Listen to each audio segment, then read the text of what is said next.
En Mauritanie, le besoin en main-d'œuvre qualifiée se fait de plus en plus sentir.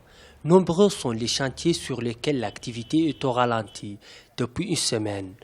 Beaucoup expliquent cette situation par le départ des ouvriers sénégalais pour fêter la Tabaski dans leur pays. Il faudra attendre 2 à 3 semaines pour que le travail retrouve son rythme habituel.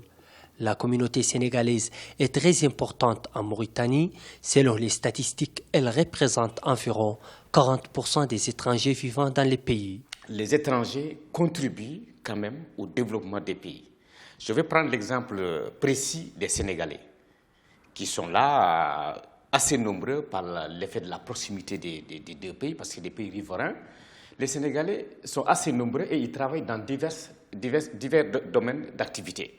Si je prends l'exemple, par exemple, du bâtiment, vous faites le tour de Nouakchott, même à l'intérieur du pays, vous ne trouverez que la quasi-totalité de ces ouvriers qui travaillent dans ces bâtiments, ce sont des Sénégalais.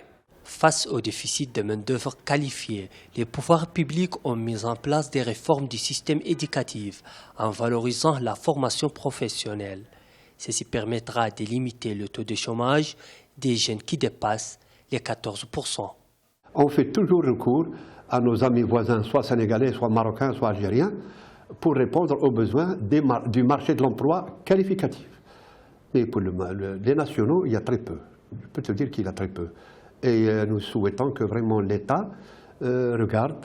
Et le besoin qui se fait sentir, ce sont les formateurs eux-mêmes qui doivent avoir des compétences techniques pour former des bons qualifiés.